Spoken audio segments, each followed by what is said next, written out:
Welcome to another late night review of Manime. I am your host, Madcrown, and I'm here to give you a review on Sword Online Gun Gale, episodes 9 and 10. I know I decided to do a collaboration instead of just doing it on separate days. Why not just join it together? Just talk all about it in one day. Same length of video, I just have to speed it up quicker. I do have to say this is, man, my expectations for what this series is.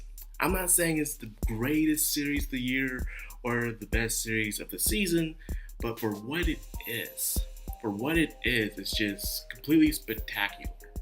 For how it does such amazing fight scenes, battle strategies, all those things that the previous seasons don't do at all, especially with Kirito. He just goes in and slices things out. But enough hating about Kirito, because you're not here for that. You're here for the amazingness of Lane and the insanity of freaking Pito. Because in episode 9, Pito is freaking crazy. This woman really wants to have the true Sword Art Online experience. She really wishes that she could have been there during the time of Kirito and Asuna and just been on a completely horde raid of massacres. She wanted so badly, and in a way, despite how crazy she is, there are some things out there, people, including myself, wish that they were there for some things, whether it's a concert, an event in history, anything like that. You would give anything to be there. And there are tons of people like that in the world, as I said before, including myself, with some events in history I wish I was a part of. But unfortunately, I'm born in this time, or anything that's even closer to me, I have missed. So Pito's obsession becomes more realistic as time goes on, but however, her insanity leaks out every freaking time she's on screen now, and there's no going back from it. I mean, from episode 9, how she just shows how merciless, how crazy of an enigma she is. She is unpredictable in all her strategies and movements.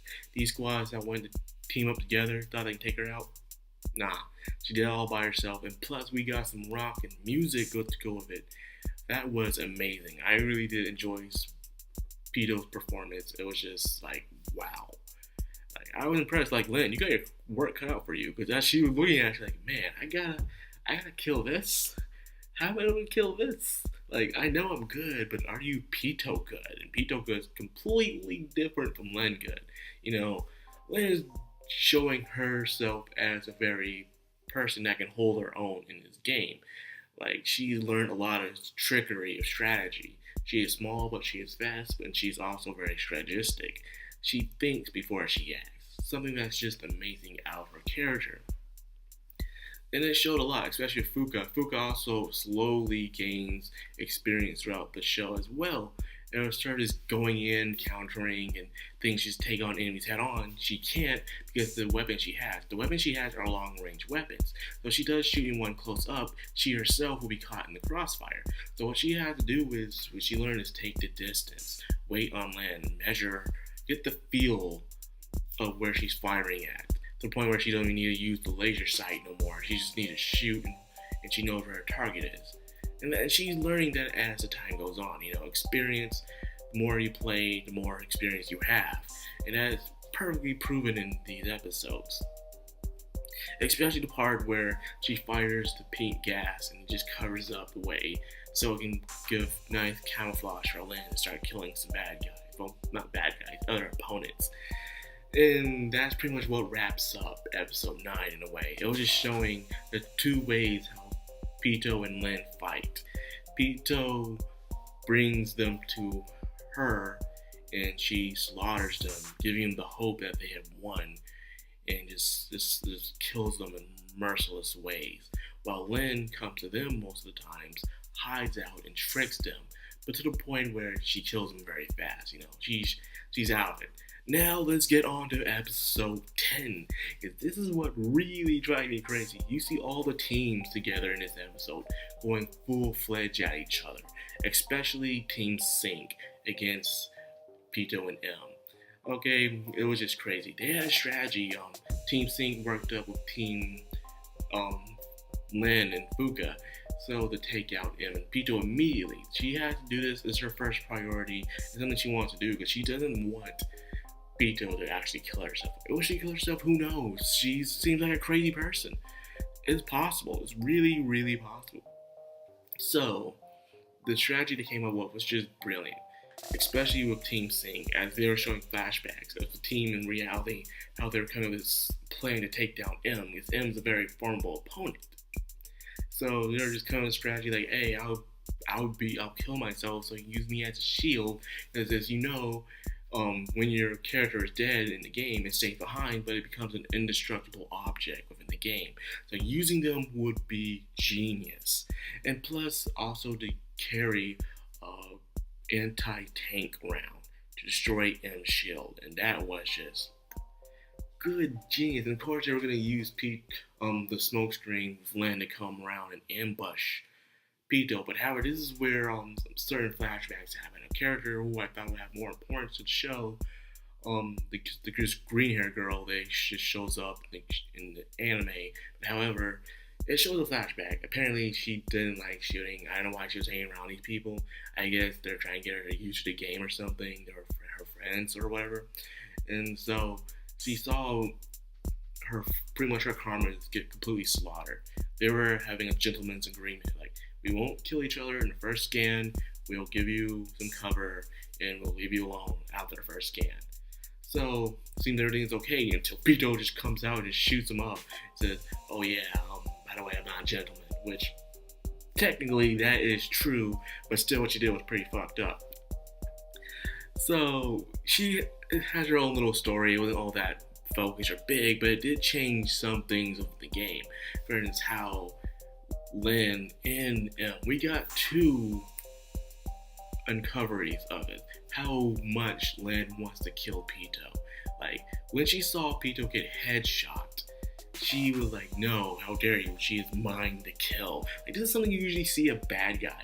In those shonens where you have a good guy and a rival bad guy. The rival bad guy wants to kill the good guy, and when someone tries to kill the good guy, the bad guy comes in and saves the good guy because he wants to kill him. That's the exact moment I have here, but instead of a cute lolly girl, I'm like, okay, no complaints here. So it was, and then after she thought she shot up, and she could have killed Pito if it wasn't for M saving her, but she got shot up. But like, okay, you played your part. You're gone. Because Pito's coming over and just shot her up, man. Like, she didn't feel it. Like, damn.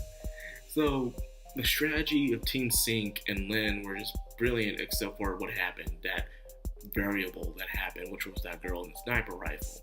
And then we found out, even despite with all the pain she's going through, why hadn't she logged out?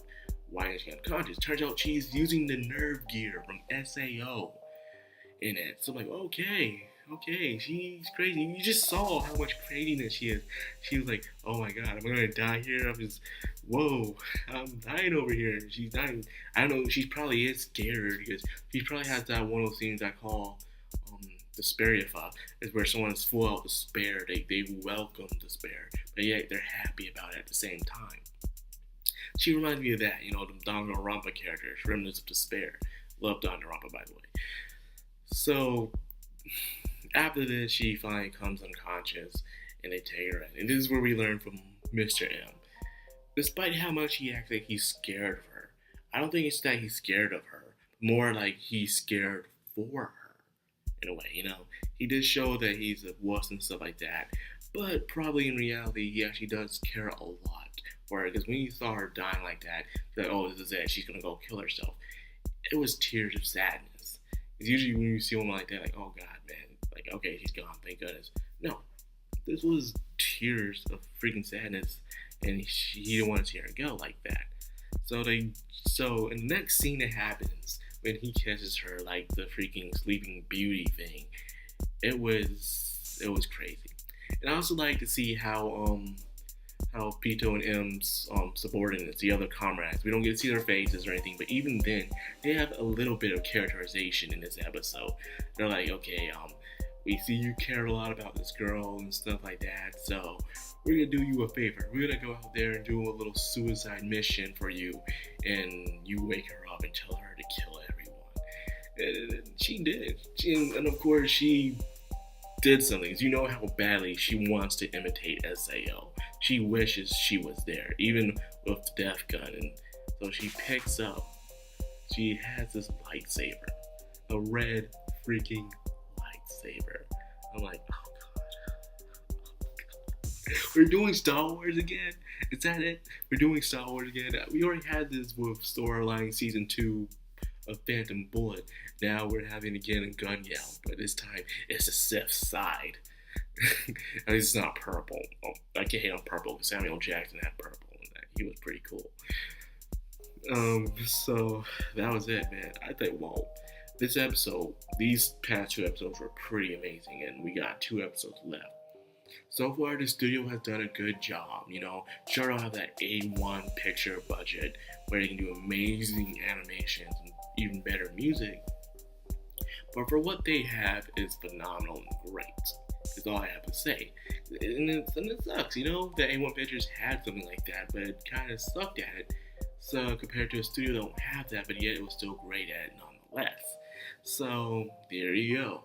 I'm already hyped for next episode. I know I wasn't a big fan of the lightsaber thing, but it made sense because she wants to imitate SAO so badly. So it was all was forgiven there. But I was also thinking, imagine if Beto was an SAO. Just imagine. She said herself, if she was an SAO, she would probably join something like Laughing Coffin and become a leader, just slaughter so many people just because.